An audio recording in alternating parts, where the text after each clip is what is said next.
নমস্কাৰ অন্য এটা গুৰুত্বপূৰ্ণ ভিডিঅ'লৈ আপোনাক আন্তৰিক স্বাগতম জনালোঁ। প্ৰিয় দৰ্শক, আমি পাৰিলে ৰাতিপুৱা সদায় এগিলাচ গৰম গাখীৰ খাবলৈ চেষ্টা কৰোঁ। ভাবোঁ স্বাস্থ্যৰ কাৰণে বহুত ভাল। কিন্তু ভুল পদ্ধতিৰে খোৱা এগিলাচ গাখীৰে আপোনাৰ ছুগাৰ লেভেল ইমান বৃদ্ধি কৰিব পাৰে, আপুনি ৰাতিপুৱা ফাষ্টিং ৰিজাল্ট দেখিয়ে ভয় খাই যাব।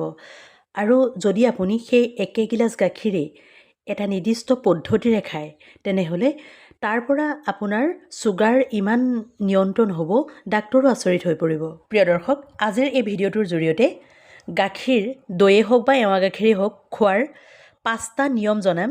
যি 5টা নিয়মেৰে যদি আপুনি গাখীৰ খায়, তেনেহ'লে সেই গাখীৰ আপোনাৰ বাবে ঔষধতকৈ কোনো গুণে কম নহয়। ভিডিঅ'টো শেষলৈকে চাব। শেষত এটা ৰেচিপি শ্বেয়াৰ কৰিম, যিটো ৰেচিপি আপুনি যদি গ্ৰহণ কৰিব পাৰে, ডায়েবেটিছ পেচেণ্টৰ কাৰণে নতুন জীৱনদানৰ দৰে হৈ পৰিব। ভিডিঅ'টো ভাল লাগিলে লাইক কৰিব আৰু চেনেলটো ছাবস্ক্ৰাইব কৰিবলৈ নাপাহৰিব। আৰু যদি উপযুক্ত বুলি ভাবে, নিজৰ আত্মীয় স্বজন বা বন্ধুবৰ্গৰ মাজত ভিডিঅ'টো শ্বেয়াৰ কৰি দিব, যাতে তেওঁলোকেও ইয়াৰ লাভ উঠাব পাৰে। আহক এতিয়া ভিডিঅ'টো আৰম্ভ কৰোঁ। বহু ডায়েবেটিছ পেচেণ্টৰ মাজত এটা কনফিউজন থাকে যে ডায়েবেটিছ পেচেণ্টে গাখীৰ খাব পাৰিবনে নোৱাৰে। বহু ডক্তৰেও বেলেগ বেলেগ ধৰণৰ সিদ্ধান্ত দিয়ে। কিছুমানে গাখীৰ খাব পাৰিব বুলি কয়, কিন্তু কিছুমানে আকৌ গাখীৰ খোৱাটো ইমান ভাল নহয় বুলি কয়। সঁচা কথা ক'বলৈ গ'লে গাখীৰ ভালো নহয়, বেয়াও নহয়। ই আপোনাৰ এইটোৰ ওপৰত নিৰ্ভৰ কৰিব যে আপুনি গাখীৰ কেতিয়া খাইছে, কেনেকৈ খাইছে আৰু কিহৰ লগত খাইছে। এই তিনিটা কথাৰ ওপৰতেই নিৰ্ভৰ কৰিব গাখীৰ খোৱাৰ পিছত আপোনাৰ ছুগাৰ লেভেল কমিবনে বাঢ়িব। আহক আমি সহজ সৰল ভাষাত ইয়াৰ বৈজ্ঞানিক কাৰণবোৰ বিশ্লেষণ কৰোঁ।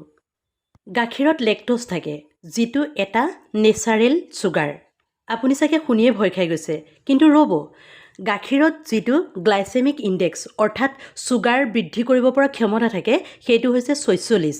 গ্লাইচেমিক ইণ্ডেক্স মানে হৈছে কিবা এটা বস্তু খোৱাৰ পিছত আপোনাৰ ছুগাৰ লেভেল কিমান স্পীডত বৃদ্ধি হ'ব।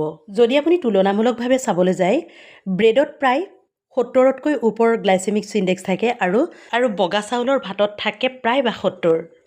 সেইফালৰ পৰা চাবলৈ গ'লে আপোনাৰ ব্লাড ছুগাৰ গাখীৰে ইমানো বেছিকৈ বৃদ্ধি নকৰে, যিটো ভাত বা ব্ৰেডে কৰে। যদি আমি দৈৰ কথা ক'বলৈ যাওঁ, দৈটো একেবাৰে ভাল বস্তু।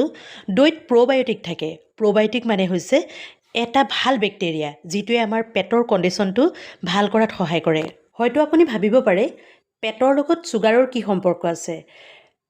আপোনাৰ পেটটো আৰু ছুগাৰৰ মাজত এটা গভীৰ সম্পৰ্ক আছে। আমেৰিকান ডায়েবেটিছ এছ'চিয়েশ্যনে এইটো প্ৰমাণ কৰি উলিয়াইছে যে এজন ডায়েবেটিছ পেচেণ্টে দিনটোত 2ৰ পৰা 3 বাৰ ধৰি গাখীৰ বা গাখীৰৰ পৰা উৎপাদিত প্ৰডাক্ট খাব পাৰে, যেনে দৈ, পনীৰ বা এৱা গাখীৰ ইত্যাদি। ইয়াৰ ফলত খোৱাৰ পিছত যিটো ছুগাৰ বৃদ্ধি হয়, অৰ্থাৎ PP ছুগাৰ 22% পৰ্যন্ত কণ্ট্ৰল কৰিব পৰা যায়। কিন্তু এইটো এটা বহুত ডাঙৰ কিন্তু, আপুনি গাখীৰ কেনেকৈ খাইছে তাৰ ওপৰত নিৰ্ভৰ কৰিব। আপুনি ইয়াৰ জৰুৰী নিয়মসমূহ পালন কৰিছেনে নাই। প্ৰথম নিয়মটো হৈছে, বহুলোকে কি কৰে, ৰাতিপুৱা একাপ গাখীৰ গৰমাব আৰু তাতে বনভিটা, হৰলিক্স বা কমপ্লেইন তেনেকুৱা ফ্লেভাৰ্ড পাউডাৰ এচামুচ মিহলাই খাবলৈ লয়। কিন্তু আপুনি জানেনে, সেই বনভিটা বা হৰলিক্স যিয়েই নহওক, তেনেকুৱা ফ্লেভাৰ্ড পাউডাৰবোৰত এচামুচত কমচে কম 5ৰ পৰা 10 গ্ৰামমান চেনিয়ে থাকে। কিন্তু আপুনিয়ে চিন্তা কৰক, যদি আপুনি ডায়েবেটিছ কমাবৰ বাবে গাখীৰ খাইছে, কিন্তু তাতে চেনি মিহলাই লৈছে, সেই কথাটোৱে এইটোকে বুজাব, যদি আপুনি জুই জ্বলিছে, জুইত পানী ঢালিলে নুমাই যায়, কিন্তু যদি তাত পেট্ৰল দি দিয়ে, তেতিয়া বাৰু কি হ'ব? ঠিক তেনেকুৱাই কাম কৰেগৈ গাখীৰৰ লগত এনেকুৱা ধৰণৰ পাউডাৰবোৰ মিলাই খালে। যদি আপুনি গাখীৰ খাম বুলি ভাবিছে, ডায়েবেটিছ পেচেণ্ট হয়, তেনেহ'লে আপুনি একোৱেই নিমিহলাব, গাখীৰখিনি গৰমাব আৰু তেনেদৰেই খাব। দ্বিতীয় গুৰুত্বপূৰ্ণ নিয়মটো হৈছে, যদি আপুনি গাখীৰ ভাল বুলি ভাবি দিনৰ দিনটোত বহুত বেছি গাখীৰ খাই দিয়ে, সি কিন্তু আপোনাক অপকাৰ কৰিব। গাখীৰৰ পৰিমাণটো প্ৰায় 150ৰ পৰা 200 মিলিলিটাৰৰ ভিতৰতে ৰাখিব। তাতকৈ বেছি গাখীৰেই হওক, দৈয়েই হওক খাব নালাগে। ইয়াৰ ফলত লেক্টোজৰ পৰিমাণটো বেছি হৈ ছুগাৰ বৃদ্ধি কৰাৰো সম্ভাৱনা থাকে। তৃতীয় আটাইতকৈ গুৰুত্বপূৰ্ণ নিয়মটো হৈছে, খালী পেটত কেতিয়াও গাখীৰ খাব নালাগে।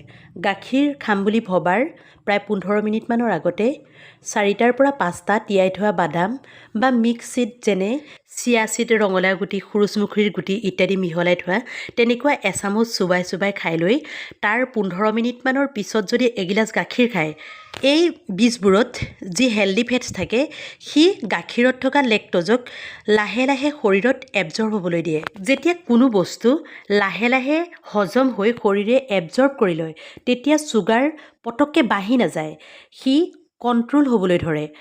ৰিচাৰ্চ অনুসৰি এনেদৰে গাখীৰ খালে 30ৰ পৰা 35% পৰ্যন্ত ছুগাৰ কণ্ট্ৰললৈ আহে। চতুৰ্থতে, দৈ খোৱাটো ভাল বুলি কোৱাৰ বাবে আপুনি এইটো ভুল নকৰিব যে ছুপাৰ মাৰ্কেট বা দোকান বজাৰবোৰত যি দৈ বিক্ৰী কৰে এটা সৰু কাপত দৈ ভৰাই বিক্ৰী কৰে বা অকণমান ডাঙৰো পাব পাৰে, যিটো খাওঁতে খুব টেষ্টি লাগে। সেই দৈটোত লিখা থাকে ল' ফেটছ।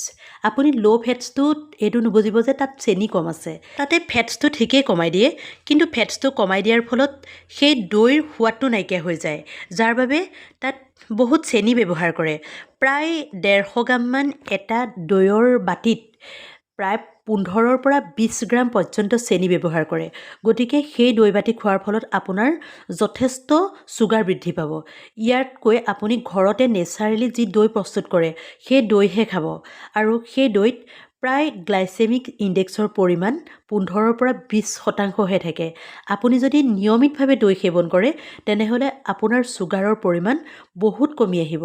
5 নম্বৰ আৰু আটাইতকৈ গুৰুত্বপূৰ্ণ নিয়মটো হৈছে ৰাতি গাখীৰ খোৱা। পুৰণি কালৰ পৰা আমি শুনি আহিছোঁ যে ৰাতি শোৱাৰ আগত যদি এগিলাচ গাখীৰ খায় তেনেহ'লে টোপনি ভাল হয় আৰু স্বাস্থ্যও ভালে থাকে। কিন্তু ডায়েবেটিছ পেচেণ্টৰ কাৰণে এইটো অতি মাৰাত্মক হ'ব পাৰে। ৰাতি গাখীৰ খোৱাৰ ফলত ডায়েবেটিছৰ পৰিমাণ বহুগুণে বৃদ্ধি পাব। কিন্তু ইয়াৰ অন্তৰালতো ছায়েন্স লুকাই আছে। ৰাতি শুই থাকোঁতে ইনচুলিন চেনচিটিভিটি বহুত পৰিমাণে কমি যায়।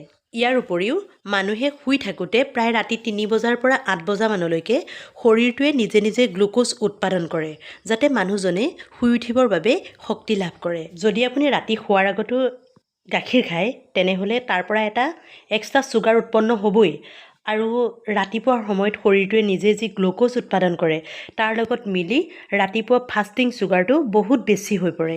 সেইবাবে গাখীৰ বা দৈ যদি আপুনি খাব বিচাৰে তেনেহ'লে ৰাতিপুৱা বেলাতেই খাওক, নহ'লে দুপৰীয়া আহাৰ খোৱাৰ পিছত খাওক, ৰাতি কেতিয়াও নাখাব। প্ৰিয় দৰ্শক, এতিয়া জানো আহক সেই স্পেচিয়েল ৰেচিপিটোৰ বিষয়ে, যিটো ৰেচিপি এগিলাচ সাধাৰণ গাখীৰক এজন ডায়েবেটিছ পেচেণ্টৰ বাবে এটা পাৱাৰফুল ঔষধৰ দৰে কাম কৰে। ইয়াৰ বাবে কোনো দামী দামী সামগ্ৰীৰ প্ৰয়োজন নাই। যিকেইটা বস্তুৰ দৰকাৰ হ'ব আপোনাৰ কিটচেনতেই এভেইলেবল থাকে। এগিলাচ গাখীৰ লওক, না বেছি গৰম না বেছি ঠাণ্ডা, কুহুমীয়া গাখীৰ এগিলাচ লওক। তাত 4/1 চামুচ পাতৰ সিমানকণ ডালচেনি পাউডাৰ মিলাই লওক।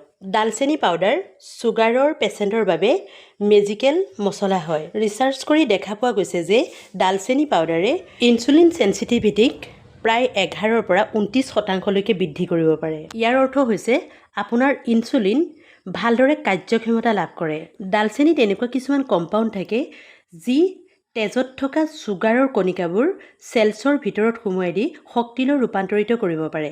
ইয়াৰ লগতে 3ৰ পৰা 4টামান জালুকো মিহলাই দিয়ক, অলপ আধা খুন্দা কৰি। ইয়াৰ লগতে গাখীৰ কাপত 3-4টামান জালুকৰ গুড়িও মিহলাই দিয়ক। এই জালুকৰ গুড়িয়ে কি কৰিব জানেনে? আপোনাৰ ডালচেনিত থকা যিখিনি কম্পাউণ্ডৰ পাৱাৰ সেয়া 10-15 গুণ বৃদ্ধি কৰিব।